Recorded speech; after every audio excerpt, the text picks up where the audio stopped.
The Aptito software consists of 4 fully integrated modules. Starting from right, you have Aptito's POS, which is a standard POS terminal. Next to that, you have Aptito's Kiosk, self-order, self-pay module. Next to that, you have Aptito's menu, self-ordering module, which again also accommodates self-pay. Finally, on the left-hand side, Aptito's mobile application. We are going to go into the regular standard POS terminal. It starts off with a login screen. The server would enter their login number, hit OK. If they have multiple job codes, they would choose whatever function is for that shift. At the top left-hand corner, you will see clock in. We do handle time and attendance. They would simply clock in, and at the time, the printer would print a little chip giving them record of their work. To access a check, the server will access a table and enter the party size to accumulate the number of guests and to get to the check area. At the bottom scroll bar is what we refer to as our category. The category being that when you hit a category, you will see all the items in that category. The ordering process is very simple. You simply start touching the items you want to order. If you notice on the left-hand side, we do have the multiple ways the checks can be created. We do have cross lines that would separate the appetizers, the desserts, and above it we have our pivot seating where you can order by seats. On the bottom you have a quantity button which will allow you to order multiple items one time. In the top left you'll have a notepad where you are able to add additional instructions to a dish which may not be covered under the modifier. To order, you simply hit the Add to Order button and we are going to go ahead and add a couple items to the check. Modifiers are handled in a standard way.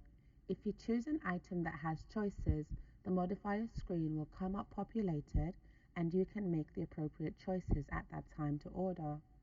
Once the items are on the check, the server will simply have to hit the Send to Order button, which is on the bottom right of the check, and the items are now sent. Back at the screen, the server has 3 options. She can retrieve an existing table, open up a new table, or simply log out of the screen.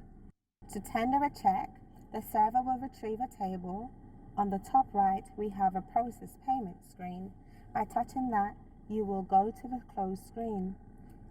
If you notice that on this screen, you are able to perform multiple functions.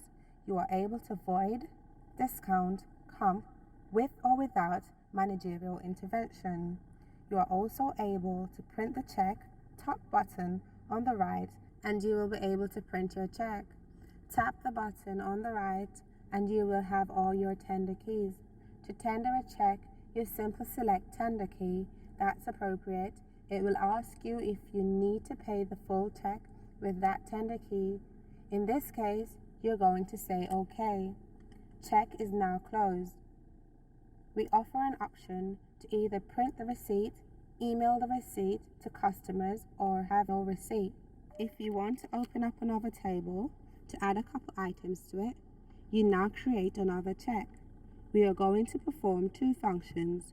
First thing we are going to do, when we go to the close screen, customer requests that we split the check equally. At the bottom of the screen, you select Split Check Equally. You will tell the system how many times you want to split the check equally. It has now created 3 separate checks, and from there you would be able to close each check accordingly. The second way a check can be split is if they want to pay for what they actually ate. In that case, on the top right, you will add the number of people who were at the table. In this case, I've created 3 seats. And going back to my full check, I'm touching the Move Plate button, which is on the top right of the check. It creates bars on the right hand side. You will simply drag the bar and place it into the appropriate seat. When you finish moving the plates around, we go back to our closed screen, and instead of hitting Split Check, we're now going to select Split by Seat. Now we have created 3 separate checks, only with the items on it that they want to pay for. The system handles multiple tenders very easily. On that first check, let's say the check is $22.28. The customer says, let me pay $15 by cash and the rest by credit card. You would simply hit the cash button instead of hitting OK. You will tell the system exactly how much you're going to pay by cash, then hit OK. And as you can see, it has credited you for the $15 you received in cash. And now you would go to my other tender. You want to pay the rest by credit card, and now it has closed the check. Third, I'm just going to go ahead and close the checkout using a credit card. In this case, the customer has requested for the receipt to be sent to them via email. I'm just going to open one more check quickly. Our to-go feature works very efficiently. If a customer calls up and orders to go, you will simply touch the to-go button and fill out one of the fields. All three are not necessary. However, they want to be identified. The order will then be created. The check would be sent to the kitchen.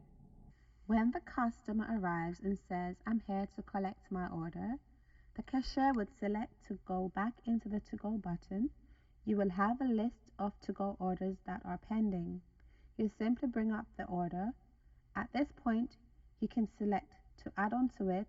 You can take things off, and you can go and simply tender it, and you are done. The bartender screen, as you can see, works a little differently. I'm logged in as a bartender now. First thing I want to do is a quick order, where a customer walks up to the bar and order a vodka and puts the money down. In this case, we're simply going to go to the tender screen, hit cash, and tender the check. If they wanted to run a tab, you'll hit the tab button, name the tab any name that you want, or you can swipe the credit card and it will pick up relevant information from that credit card. We are creating a tab. We are now going to order something. The tabs are now accumulating on the screen. To retrieve a tab, simply touch the tab to bring it up.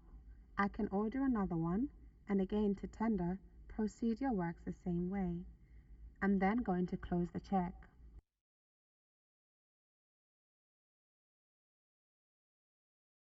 With our credit card processing, it is a fully integrated system. We do support post-tips adjustments. What that means is that at the end of the shift, the server will go into their transaction key, touch card. There will be a list of all the credit cards you run through your shift. To add a tip, simply touch the check which you want to add a tip to. Hit adjust tip, enter how much tip you have received, and hit OK. And you will see the tip added. Scroll through your list and add all your tips into the system, and they will be processed. At the end of your shift, you would simply come back to the screen, hit clock out, put in your PIN, and it will clock you out the system. And at that point, it will print out a checkout report, which will be a complete financial record of everything that occurred during your shift. We thank you for listening. We hope that this video has been useful and you will enjoy your new software.